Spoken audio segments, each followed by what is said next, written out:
Hi, my name is Nancy. Hi, my name is Samuel.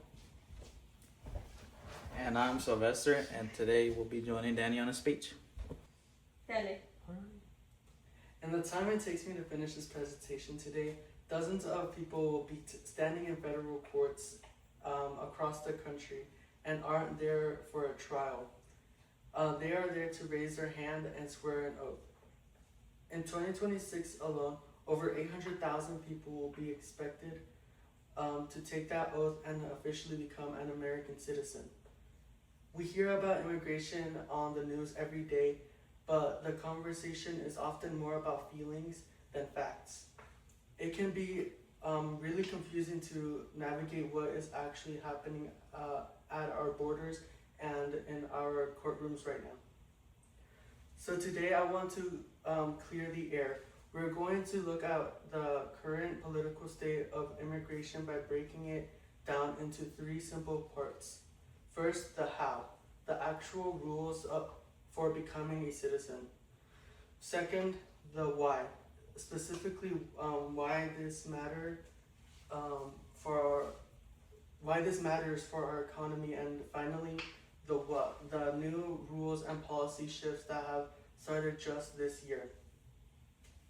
Let's start with the how. Many people think you can just move here and sign a paper, but it's actually more difficult than that. Usually you have to live here legally as a green card holder for at least 5 years before you can even think about applying.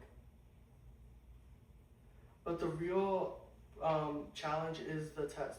According to the United States Citizenship and Immigration Services, 2026 has brought the most significant challenge to this test in years.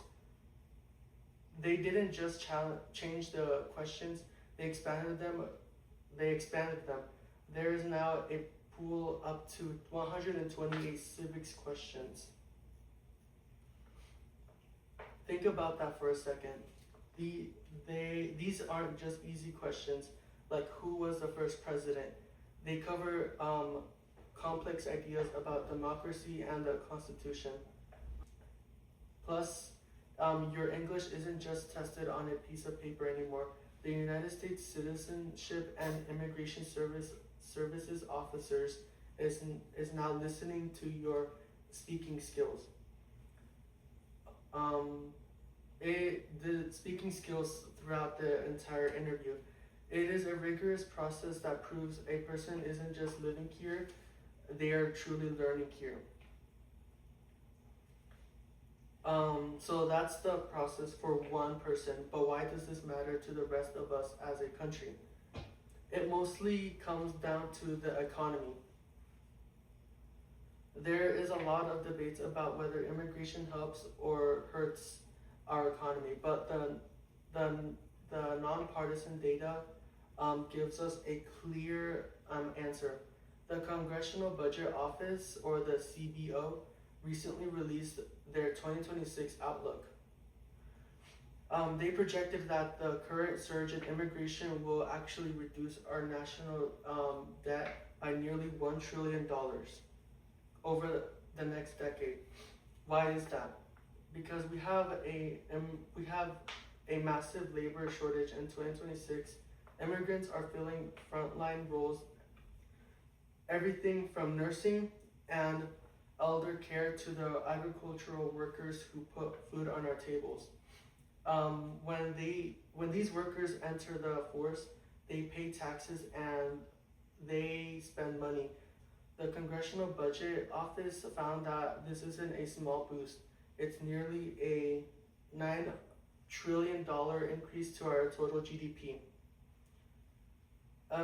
Essentially, a growing workforce is the fuel that keeps our 2026 economy from stalling out. Finally, we have to look at the what. The rules are challenging right now. Since January 1st, 2026, the legal landscape has changed. According to a recent policy brief by the American Immigration Lawyers Association, the government has moved towards a policy of extreme vetting. This has created a massive backlog. For the first time in years, we are seeing 66% of the public disapproving of how asylum is being handled because the system is simply overwhelmed. This is a huge deal for the current political state of the US because these rules are being fought over in court every single week. It creates a lot of uncertainty, and this uncertainty is exactly what is driving the political ads you'll see for the 2026 midterm elections. We aren't just talking about laws, we are talking about a system that is trying to modernize while also dealing with record-breaking numbers of people. To wrap things up, we've looked at the tough road to citizenship, the $1 trillion boost immigrants give to our economy, and the new rules that are shaping our news cycles this year. Immigration can be a loud and emotional topic, but when you look at the actual data from the United States Citizenship and Immigration Services and the Congressional Budget Office, you'll see that it's more than just a debate. It's a measurable and important part of American life. Thank you.